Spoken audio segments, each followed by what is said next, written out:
So why do two people doing the exact same thing get different results? So this was, well, I had this training already in the works, frankly, but last week in Vegas, Brad Dieter, I wish it was pronounced Dieter because that would make it super relevant to what he does for a living. Just a researcher in the space that I've been following for a long time. And he happened to speak at the event about set point theory and why some people seem to lose weight and keep it off, others don't. So I basically added to this presentation with everything I learned from that and kind of put my own spin on it because I didn't agree with 100%, but certainly it had me thinking differently. So we all know that person. For me, it's my younger brother who can eat a full pizza and he doesn't, I don't know where he puts it. He's really lanky, tall guy, and he got the right genes, probably from more my dad than mom. And I am not in that boat. So I always feel a little bit jealous eating my salad while he stays lean without seemingly doing much to maintain that. But you're not crazy, you're not broken. The good news is you're a human being, and some human beings have more governors in place to prevent weight loss or weight gain. In my brother's case, and in Brad's case, they have a real challenge putting on muscle, which as men, that's one thing that comes a little bit easier to me. So advantages, disadvantages, we're all kind of in the same boat at the end of the day. And we're going to kind of show how to overcome those genetic limitations. So there's been studies done, well, on those with nutrition coaches, fitness coaches, those on GLP-1s, those on specific diets like Atkins Zone, Weight Watchers, Ornish. I haven't even heard of that one. But a bunch of people on the exact same plan monitored. Some people lose 30 pounds, others gain weight on a diet. Not ideal, and most of us tend to land somewhere in the middle where we get results, but maybe not as what the science would suggest we should. Okay. Without exception, there are, a range of results, no matter how good the program is. Even in Ozempic studies, which is considered like a cheat code for weight loss, you take this, you never crave foods ever again. Some people get dramatic results. Some lost almost nothing. Some still gain weight during the trial period. And these are people that know they're being studied on their weight, getting on scales, telling them what to eat. And yet some still fail. So that's the bad news. The good news is, and I prescribed to this at one time, that old set point theory is you have a predetermined weight and you're stuck with it. Even if you temporarily lose a bunch of weight, you end up back there. And that was kind of my self-limiting belief when I was 260 pounds and kind of lost 20 and gained it back. I'm like, oh, it's the set point theory. When actually it was my compliance or lack thereof. So what is actually true is your body does have systems in place to defend weight fluctuation in either direction. It should be really hard to gain weight. In our world, it's a little bit easier because without thinking, you can eat 500 calories over your maintenance day after day. And then, of course, your body's going to gain weight. It has no choice. But just like in weight loss, it has systems to try to prevent these swings in either direction. All right. Type 1 in the chat, please. If I'm trying to keep this really simple, but if I deviate from that, let me know. Okay, good. Okay, so think of this as your body has a thermostat. Okay, the room gets cold, the furnace kicks on. The room gets hot, the AC kicks in. Always kind of nudging you back to a certain temperature range. So when you cut calories, and if you do it too aggressively, hunger ramps up. You kind of melt into the couch, your energy may drop. You may fidget less without realizing it. And how some people respond is vastly different from how others respond. Some people don't get any of these adaptations at all, and some get a real big difference. Body might defend it a bit. So meaning movement decreases automatically, and there's a bit of a downregulation of metabolism, but that's more due to you losing weight and being a lighter body, so you naturally burn less calories. Okay. So that's what happens. Your body has these systems. It's a protective mechanism, which obviously doesn't serve us if we're trying to get to a leaner, healthier weight, but it's there. It exists. It was built during a time when we go through phases of famine or have a saber-toothed tiger chasing us down. So the 5 ways your body pushes back when you start a plan like this and you look to cut calories and eat more, or sorry, eat less, move more. You move less without realizing it. So this is why we track steps. And I'm going to talk about that in a second, because this definitely happens if you're not tracking and aware of why it's happening. Hunger gets louder. Now that can get worse depending on what you're eating. That's why we preach protein, or how much you're sleeping, or how much stress. And then I talked about metabolism dipping slightly, just becomes a bit more efficient, tries to conserve some calories elsewhere. Hormone shift, not so much like the sex hormones, but more so like hunger hormones. Like leptin is like that on-off switch for appetite. When it's high, you aren't that hungry. When it's low, now it's starting to increase ghrelin, which is the opposite, which increases appetite, drives you to eat more. Stress hormones can rise, and that again can contribute to storing fat maybe a little easier, generally just getting hungry eventually. And then all that said, sticking with the plan gets harder. Your mental bandwidth is under fire. The big one, though, and I talked about 2 key areas that you have control over to prevent a lot of this. Number one is your NEAT, which is basically your movement throughout the day. And in studies, some of this will be a repeat from Monday, but I wanted to really drive this point home. You can cut your calories by 500, but your body might make up the majority of that by making you lazy, right? Making you skip the stairs, making you drive to the closest parking spot. You just sit a little longer, you just have less natural drive to want to move. And this seems to happen on a scale. I once fell into this camp. Now it seems when I overeat, I don't know if it's conscious or unconscious, I'm trying to burn it off. I just feel better when I'm moving. So I've kind of shifted my natural setting to one that's more thrifty. Sorry, spend thrifty. Okay, so all those things, all that said, if you're hitting your 8,000 steps a day, working out consistently, you're probably negating this down regulation. You're overriding that system, which is a good thing. Part 2 is frankly just adhering to the plan laid out in front of you. Because no matter where you fall on the genetic spectrum, if you hit your calories, you hit your steps, you get your workouts in, you'll get the same results as someone that does those things a bit more naturally. So that's the good news. If you have systems in place to override the system, the default settings, to manage your hunger, to adjust so that your cravings aren't crushing you, we've talked about that, having a pattern interrupt or swapping for something a little healthier in those moments. Right? You do all those things, you will win. Okay. Good news.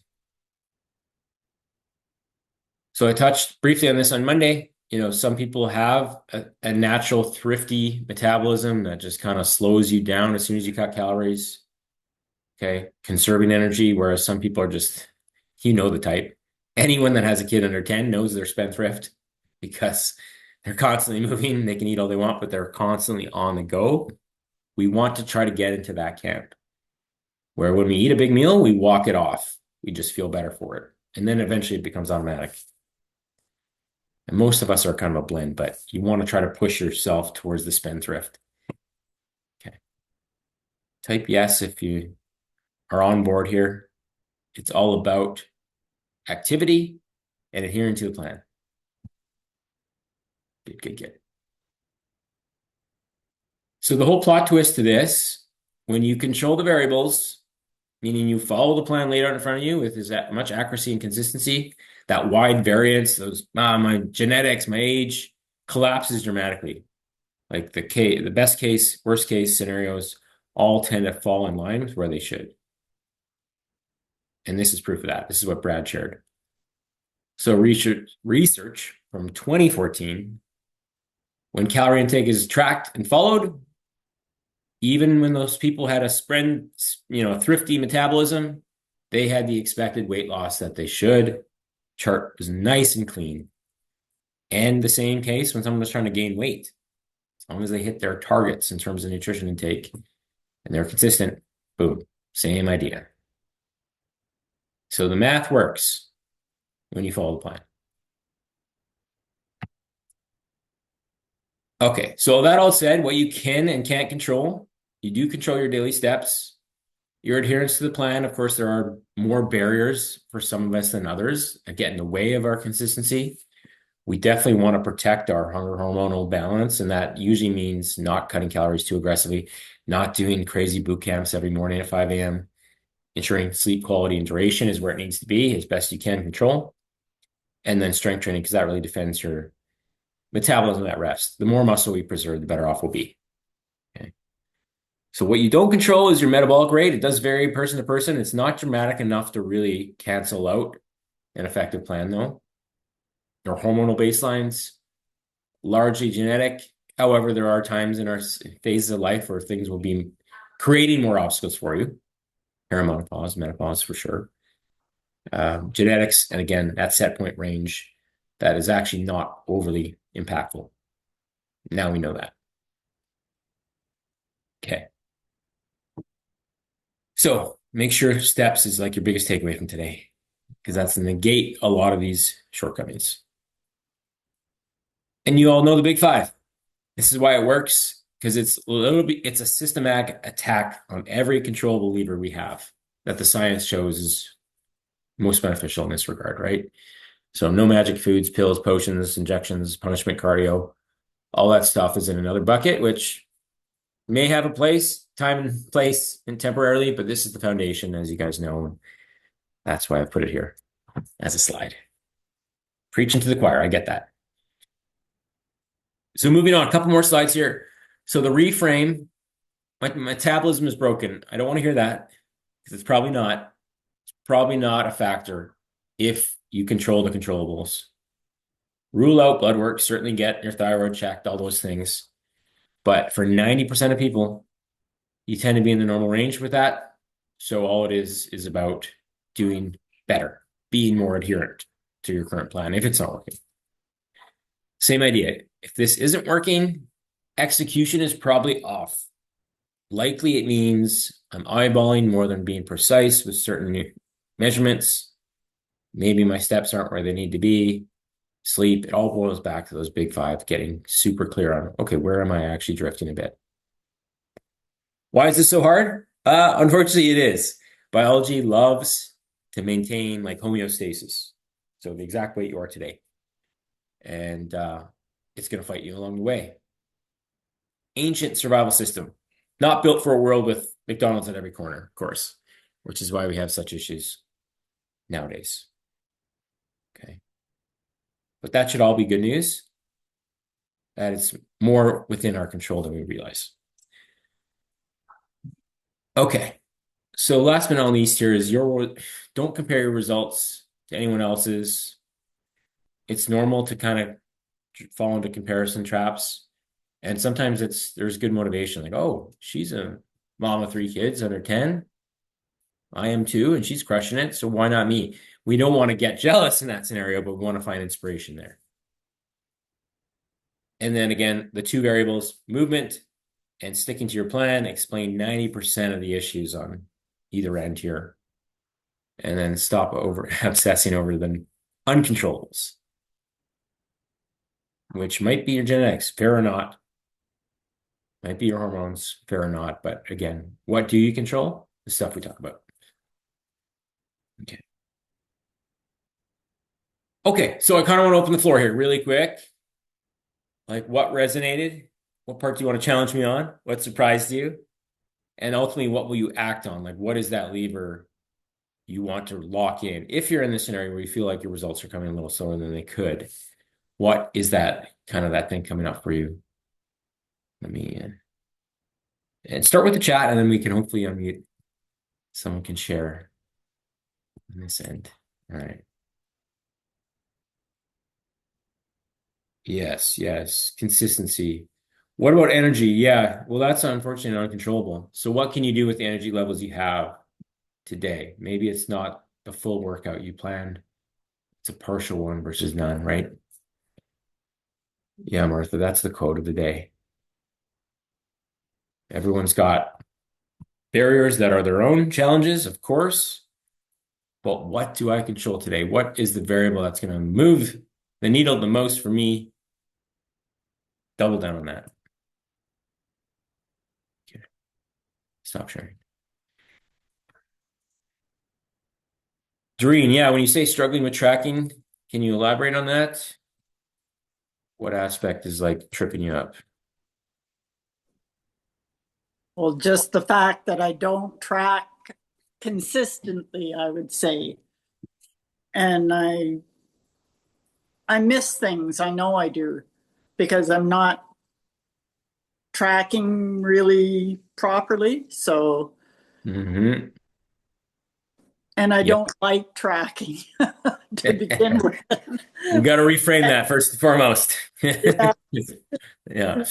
If we bored, don't like bored. something, we'll never be good at it. Oh, sorry, I cut you off. No, just I'm getting used to eating boring food, which is something that is a big change for me because I love to vary things. So that is a challenge. Yes. So how can we make that boring food more appealing? Because yes, diet uniform, consistent meals is makes things way easier, right? You can track the same stuff. You're not like big elaborate recipes. That's key. But how can we make it? We don't want boring food, right? We want that chicken breast to have some G Hughes barbecue sauce on it, and it tastes. If you squint hard enough, it tastes like a restaurant meal, right? That's kind of where I'm going with this. Is Yeah, that, ensuring that you make it fun enough. Now, there's a give and take, of course, but fun enough to be consistent with it. yeah, Gamify it, right? yeah. Abby would say, just do it. She's here. She'll step in. But I think there is a balance to strike there. Trying to reframe. Plan your day. Yes, I was waiting for you to say that. So you no That longer that have to really that track. is that is my big problem. I'm working on it. Yeah. So what's the first step to work on it? What's going to actually get you doing that consistently? That's where Well, we can. do it the night before. The few times that I've done that, getting it Mhm. set up the night before does make a difference. Absolutely. Yeah. That's big. Morning of, night before, that is huge. Absolutely. Janelle, sorry, go ahead.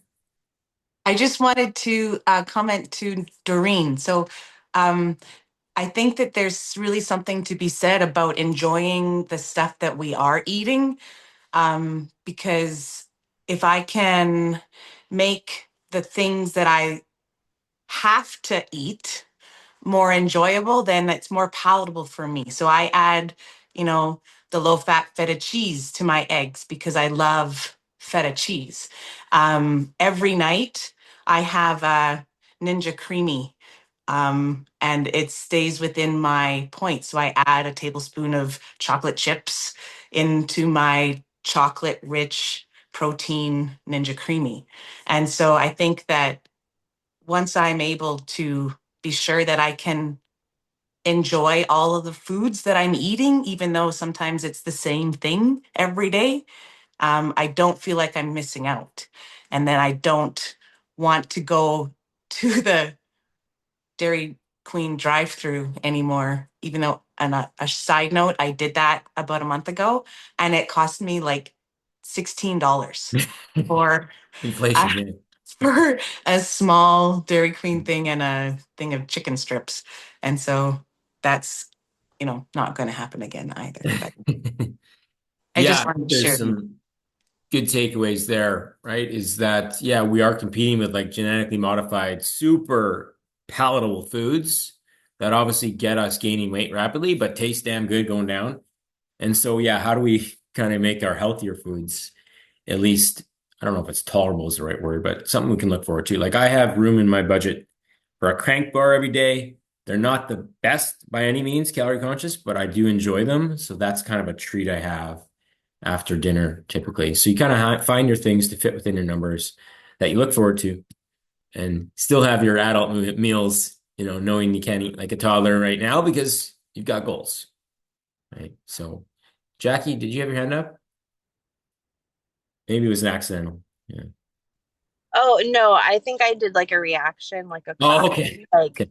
yeah, like add the nice sauce that, will help make your food delicious but still hit your goals. Yeah, food science has done a lot of bad, but there is some good that's come out of it with, convenient protein options and the G Hughes line of barbecue. I should be getting kickbacks from them because I promote it all the time, but their ketchup, their barbecue sauce, like that, it tastes like the real thing to me. And it's, 1/5 to 1/10 the calories of the real full sugar sauces. And that adds to the flavoring of everything I eat. So regular chicken breast no longer tastes like a boring chicken breast. Abby, you're off camera, so I think you want to add to this. I know you're chomping at the bit. I don't know. I think I got kicked off. Oh, did you? Yeah, and then I came back Oh, on. okay. Fair. Um, I don't, what was I gonna say? I can't remember. I think, I was gonna comment on Doreen first of all about, the planning ahead. People say all the time how much that makes their life easier, and then they still have this resistance to it. And I think it's because we feel like it's restrictive. And I think changing our mindset on that, like, structure breeds freedom, everybody. And so when we have that structure and when we're not having to track it every single moment through the day, and we're actually able to hit our targets, we're just going through the day executing the plan, we stay more consistent, we get better results. And so, you know, knowing that doing that, it's not a jail sentence for your, I mean, you're the ones choosing the food. You're the ones making it, making it work. But I still feel like there's this resistance to this is like really restrictive. So that's the first thing. The second thing is I think a lot of people they have, issues with tracking because they don't actually want to be accountable to the bad choices never make the tracker, does it? The things that we know aren't or we shouldn't, um, tend to not get tracked, and we want to brush this stuff under the rug. And the problem with that is if we never face what our problems and our issues are, they're going to continue to be that. So you know, track it or track whatever. And it doesn't matter if you're going over, we've got to fix and we have to find out what's going on with you and why we're doing the things we're doing. But if we're only tracking when we like what we see, that doesn't help us and isn't going to get us very far. So I think that's why a lot of people, don't like to track and they see it as a chore is, well, then I just want to make choices that I want to make. And sometimes those aren't the best. So just a couple things to think about from that perspective. Um, so, change isn't easy, everyone. Change is hard, but it's going to be hard whether we choose to stay the same or we choose to make those changes. So which hard are we going to choose, right? Habits are hard to change, but to me, staying the same and not getting the results you want is going to be a heck of a lot harder with the issues that, can come later. So that's what I was going to say about that.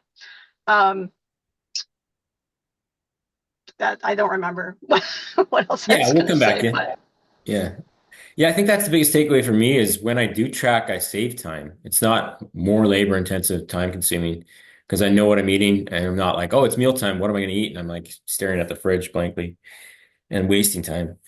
Whereas if I have a plan, it's just execute it, boom, everything's tracked. And of course, you can have, call an audible here and there throughout your day or have dinner blank so that you can make that your meal where you have a little more time and put more effort into it. But if at least there's some bones to your total day, you're not trying to play food tracking Tetris at the end to make your protein fit. And we know how that, yeah. yeah. Or people are like, oh, I'm over my calories and I'm short on protein, or they're ending the day and never hitting their protein. It's like, you've got to be thinking ahead. We plan and schedule so much of our lives. Why should our nutrition be any different? Why does that have to be the thing that we just think that we can figure out on a, minute by minute, time by time basis? At the end of the day, we exhaust our mental ability to continually make decisions, and we get tired of that. So yes, plan ahead of time and just follow and execute, just like you do any appointments, just like you do most things in your life. Before we go to the grocery store, do you not have a list? I mean, maybe that's a bad example, but when we have appointments, when we have things, our work days, if you're still working, like those things are our workouts. You guys go and you follow the workouts as it's written. Like, imagine if me and Mitch were just like, yeah, just do whatever you want. Like, how that would be very stressful. Well, that's what you're doing with your nutrition when you're not thinking ahead of time. So it makes sticking to your goals a lot easier when you're doing that. The second thing I was going to say is about, food enjoyment. And, protein is really hard at first for a lot of people because let's just be honest, it's all the high carb and high fat, items taste a lot better. So protein really isn't that hard to get. It's hard to change our habits. That is what's hard. It's hard to eat in a different way than what we're used to. Okay. So not every meal needs to be a party. And also, you can enjoy what you're eating, but it doesn't have to be a party every meal. Okay. Enjoy it enough. Don't eat things you hate, of course. But there has to be some give and take where we need to get the nutrients, we need to get the macros that we need to get fiber. So find the combos that like. I would say I like egg whites and oatmeal. I don't love egg whites and oatmeal. So eat things that make you feel good. Eat things that are, never eat anything you hate. That's absolutely not, because you'll never stick to that. And then yes, fit in a treat every day that you look forward to. My rule is whole foods before 5, meaning my dinner is a little bit, more flexible, but I have my go-tos, the things that I eat pretty much every single day to fulfill my nutrition requirements that I need with the fiber and most of my protein, etc. And then dinner and a little snack, a little treat after is kind of my open-ended, where I can be a little bit more flexible. So that keeps me adherent. I never need to have, cheat meals or cheat days ever, because I feel like you're too restrictive if that's what you're feeling like every single weekend. So, All right, mic Abby. drop for me. I love it. Yeah. It's good timing. We got to leave it there. Dr. Divi's on the other call. So for those jumping in on that, you'll close this out. You should have a link in your email for that. And otherwise, we'll see the rest of you next week. Hopefully it's helpful. Again, if you have any questions that expand on this, reach out to your coach. We'll get the replay out here in the next couple hours. Talk to you soon. Cheers, guys.